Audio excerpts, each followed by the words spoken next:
Hemos completado el recorrido crítico de nuestra saga, despojamos al prócer de su mito de bronce y rastreamos sus transacciones económicas, revelando la herencia de desigualdad que fundó Iberoamérica. Hoy, en nuestro episodio final, abordamos el legado social más profundo y quizá el más difícil de erradicar en el modelo de liderazgo y género que se fraguó en la guerra, como la figura del libertador, con su uniforme y su espada, se convirtió en el molde del caudillo, y cómo esa estructura de autoridad militar se tradujo en costumbres nocivas que, hoy, muchos aún defienden como tradición. La independencia, al ser una victoria militar, impuso una masculinidad de emergencia. La máxima autoridad de las nuevas repúblicas tenía que ser el militar, fuerte, decisivo y, crucialmente, emocionalmente inexpresivo.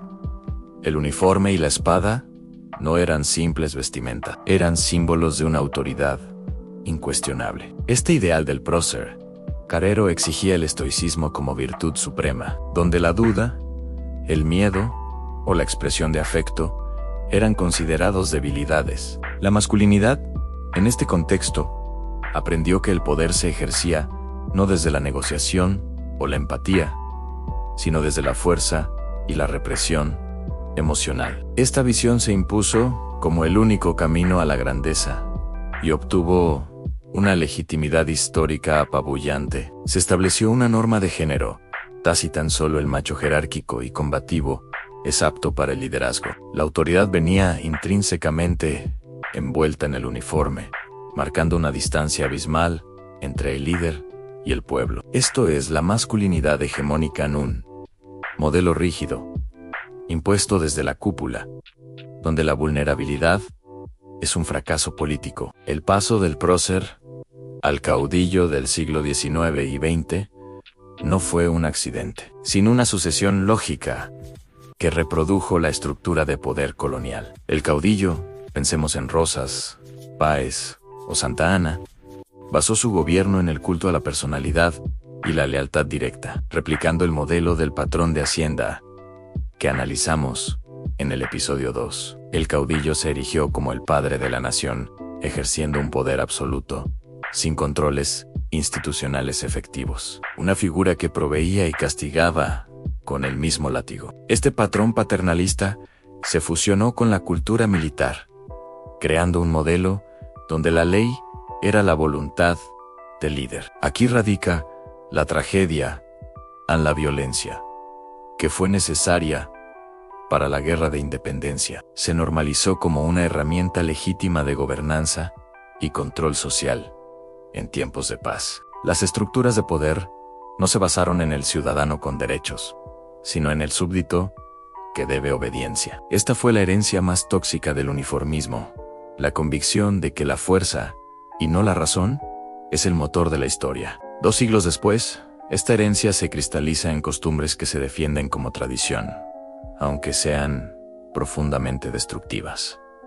Hablemos de la cultura del machismo, la rigidez emocional, la intolerancia a la crítica y la validación de la violencia se trasladaron del campo de batalla al hogar y a la política cotidiana. La masculinidad hegemónica exige 3 cosas. Primero, la valentía, traducida en agresividad. Segundo, el control total sobre la pareja y la familia, replicando el autoritarismo del caudillo. Y tercero, la obediencia, ciega a la figura de autoridad o al partido político. Este es el nexo sociológico, la normalización de la violencia estructural, que comenzó con la guerra, se perpetúa en fenómenos contemporáneos. La reaparición cíclica de líderes políticos populistas y autoritarios, que usan la retórica de mano dura y desprecio por las instituciones, no es una coincidencia. Es la manifestación viva del caudillo en la era moderna.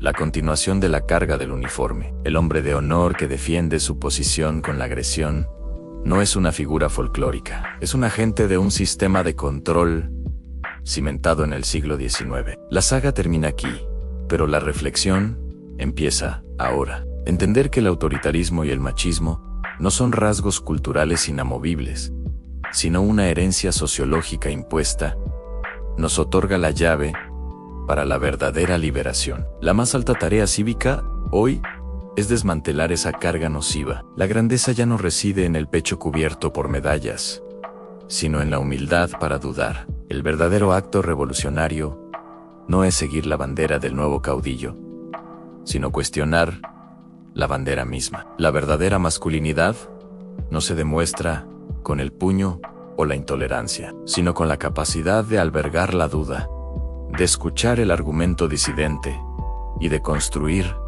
con empatía. El verdadero hombre no es aquel que se desvive por banderas o por falsos ídolos de bronce, sino por los ideales y sueños de equidad, justicia y un futuro sostenible para el continente. Es aquel que elige la luz del pensamiento crítico sobre la sombra de la obediencia. Esta es la única forma de que la libertad deje de ser un lema político y se convierta en una realidad para todos. La nueva Iberoamérica se construye con la voz y la razón, jamás con la espada.